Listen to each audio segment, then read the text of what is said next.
All right, guys, this here happens to be on a 96 Chrysler Concorde. Check it out. Guy's parking brake got stuck. Turn it down, doesn't want to come back, all right? Well, here's the thing. Here's what you do. To the top, right here, you got this little paw that's grabbing the gears, all right? Now, if I pop that up, it doesn't take much either to just lift it up. So down, up, all right? With it up, this comes right back, all right? There should be a spring connected in here that when you push it that second time to release it, it disengages it and pops it up. So when it's in the vehicle, it's sitting like this. And what you could do is, if you were able to have somebody push on it, just take that tiny bit of tension off, and you reached up, you could just try to grab that little paw and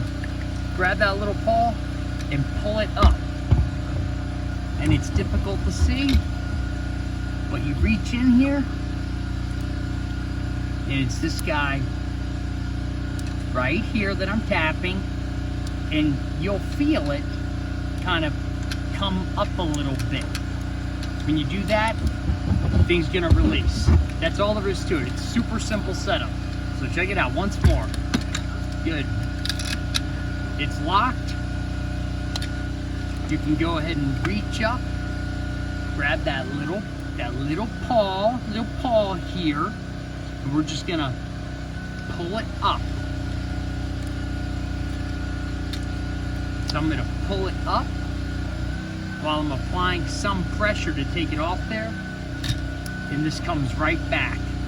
So I hope that helps you guys. If it's in the vehicle, you would just, be mounted in here.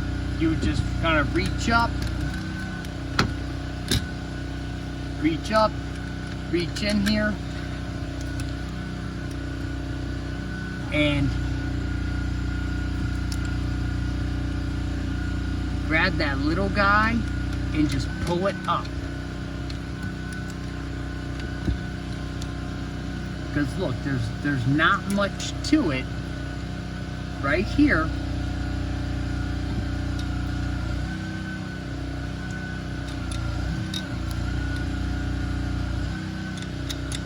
You can see how it wants to grab on those gears. So that's what you can do to go ahead and release it. I hope that helps you guys. I'll see you next time.